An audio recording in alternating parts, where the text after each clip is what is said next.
What was the biggest issue you had with your own devices? Pay attention. Security is important. Can you tell us a little bit about the security element on the recovery key? If Ledger wouldn't exist, what hardware wallet would you choose? Hey guys, welcome to Ledger for Ledger Open, which is the 2025 edition. I hope you enjoyed the tour.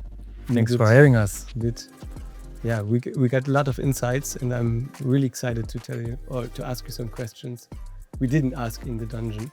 I was really excited to see how you work with all the different devices, and it means like you have the Hall of Fame, but it doesn't mean like blaming the others. No. Finding security issues makes all products better in the end. That's good for the ecosystem, I guess. Yeah, totally. What was the biggest issue you had with your own devices? With our own devices, I'm not sure because we found like plenty of vulnerabilities. Most of the time we are finding them before we release anything new. I think that there was one that comes to my mind. This was really when I joined Ledger in 2017, 2018. There was this young guy called Salim. Maybe you know this story. And he found a vulnerability on the Nano S because the architecture of the Nano S is pretty different from the newer devices. And you have like an MCU chip, and the MCU chip is in charge of the display and the button. And we changed this architecture quickly. And he found a vulnerability where you could implement a supply chain attack, and as a user, the genuine check would be okay, while you could create like a malware inside the MCU. So I think this one was pretty serious. Like no one was harmed, like there was no hack or no anything. But this one was pretty serious. On our devices, until now, no one found such vulnerability. However, as I mentioned, we always find something, and that's why it's important to always have the last version, because we are upgrading the firmware. But I'm pretty confident because our design is such that I feel that we will be able to fix the vulnerability by doing an upgrade. Would you say, like from the consumer perspective, if you launch a product, does it make sense to wait a little bit as a consumer? You bring a new product and I wait for 6 months, for example, and see if there is something happening, or do I buy it on the first day? I think the risk is not really different. When we are creating a new device, we don't start from scratch. We are reusing like 10 years of heritage that we have at Ledger. Like the operating system, the new device, the Nano Gen 5, is almost the same as the operating system on Flex and Stacks. And this operating system has evolved over time. It's not the same as the Nano S 10 years ago, but it's the same as the Flex. And we have to adjust a few things because you have like specificities, like the screen is different and this kind of thing. But the core security functionality is the same. Can you tell us a little bit about the security element on the recovery key? Because it's such a small device and maybe it's a little bit easier to get in. So it's a good question. So at the end, the secure element that is inside the recovery key is not the exact same as the one that we have on the different devices.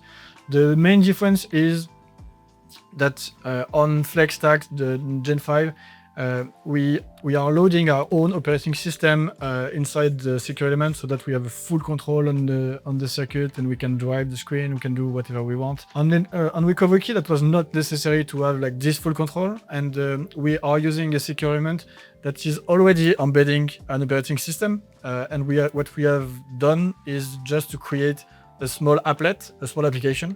And this applet is doing one thing and that's it, like the pin management and the backup of the seed.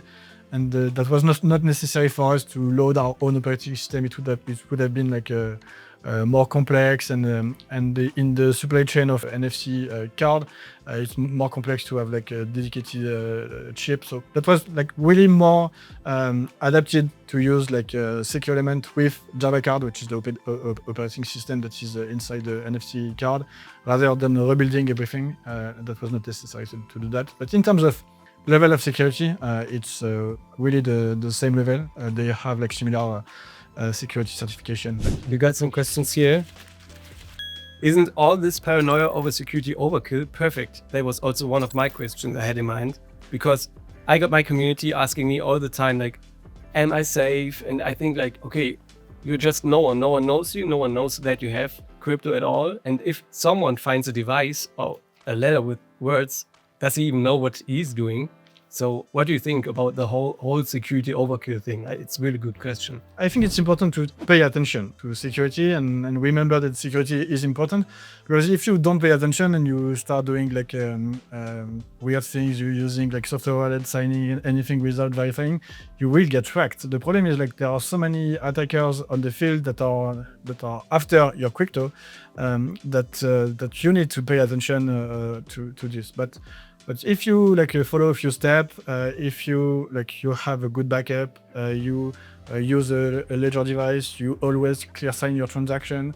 Also, you mentioned something that's important. Like if you don't brag on the social media saying that you have like 10,000 Bitcoin or whatever, you are less likely. I know. If Ledger wouldn't exist, what hardware wallet would you choose and why? All the wallets that don't have a screen. For me, like, it's really like security theater. Like, I feel they are lying to their customers when they talk about security, and I think like everyone should be like transparent and explain what the security model and not lying. If your security model does not protect against like a malicious transaction, then it's a little bit of security theater. Yeah, exactly. Thank you Very much. Yeah, thank you. That was fun. Yeah.